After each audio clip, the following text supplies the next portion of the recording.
Hello, and welcome to this demonstration of the U.S. Cyber Range exercise area. My name is Rhiannon Kenny, and I'm an IT customer support specialist with the Cyber Range. To access the exercise area, we're going to go ahead and need to log in with our instructor account. You can sign in with either Google, Microsoft, or if your organization is subscribed to it, TAs can sign in with an anonymous password as well as students. Instructors are not able to sign in with an anonymous password. But we'll go ahead and be signing in with Google today.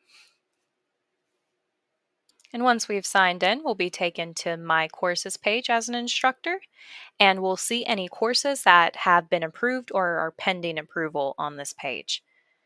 So let's go ahead and show how to create a course while we're on this page. So you can select your business unit and you can name your course along with giving it a course description, an access start date, and an access end date. These will need to fall within your organization's plan window along with any justification. And once you click confirm, this will send over to your course admin.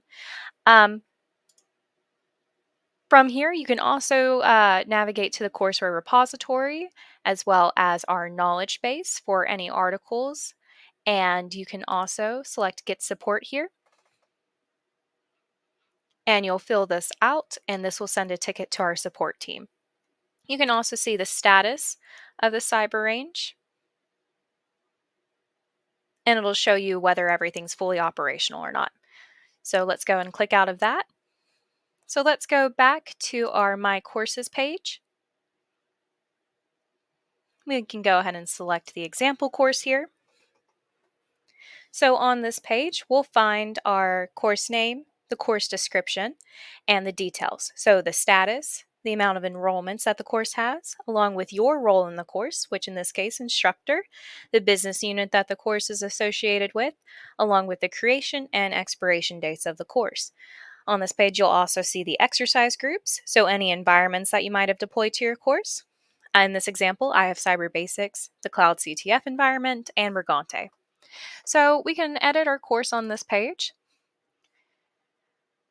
And here we can edit the course name, the course description, and the access end date as well, as long as it's within that organization plan window.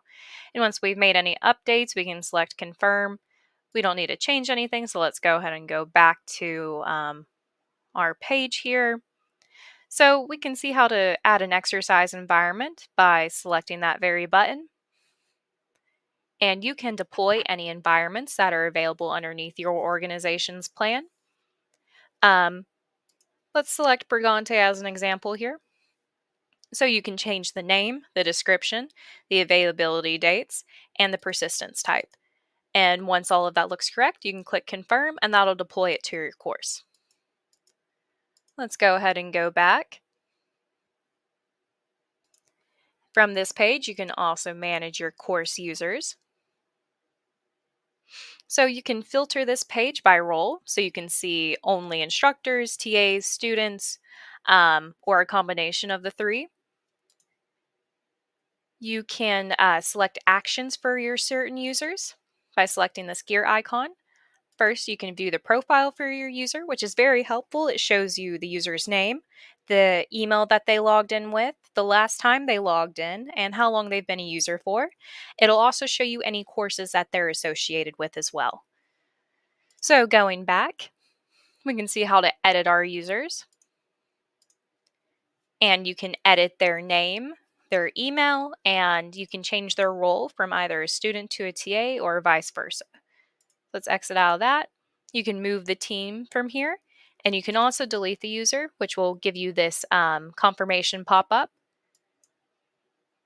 And from this page, you can also invite users. You can invite users a couple of different ways. So you can invite them individually.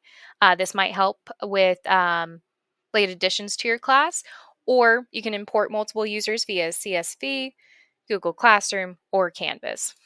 Going back, for larger courses, sometimes an invitation code might be helpful. So you can click invitation code here. This is especially helpful if you have an organization that has strict email filtering.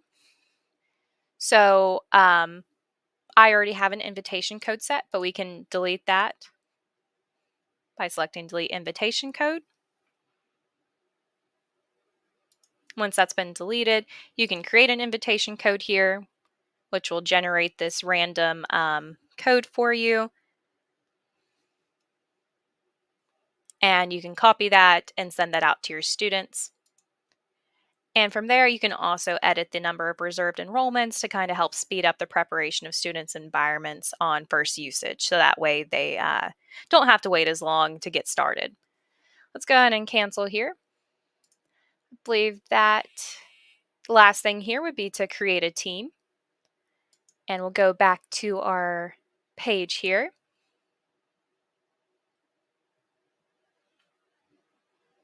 So we can also view any connected apps. So this would be something like Canvas that you would see here. And going back, the last option that you have on that bar there would be to delete the course. And you'll also get that confirmation window to make sure that you actually do want to delete it. So let's go ahead and check out what our environments look like. So once you're on this environment page, you can edit the environment. So you can edit the environment's name, the description, and the start and end date as long as they're within the course's start and end date. So let's go back here. So when your environments stop, the only options that you have are to start the environment or to reinstall the environment. You might want to do that in the event that your students make an error that isn't something that can be easily fixed, or if you just want a clean slate in general, and that'll go ahead and reinstall the environment, you can select either that button there or the actual reinstall button is next to the user's name as well if you need a specific user. So let's go ahead and select Start All Exercises. So you can select this if you have a large course that's going to be starting class soon and you want that to be prepared for your students so they have a limited wait time. On first startups, there's usually about a few minutes wait as the virtual machines are actually created. On subsequent startups, it's usually about a minute or so before you're able to join the environment. And we'll see that here in just a moment.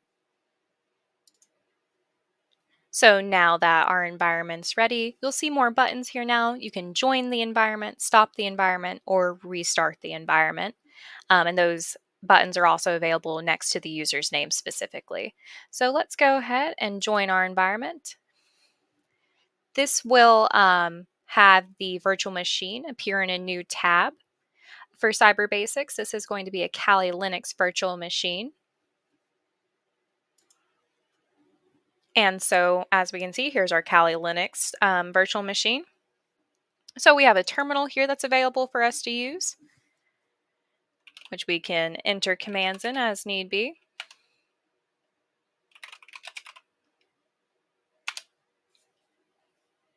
Just like a regular terminal.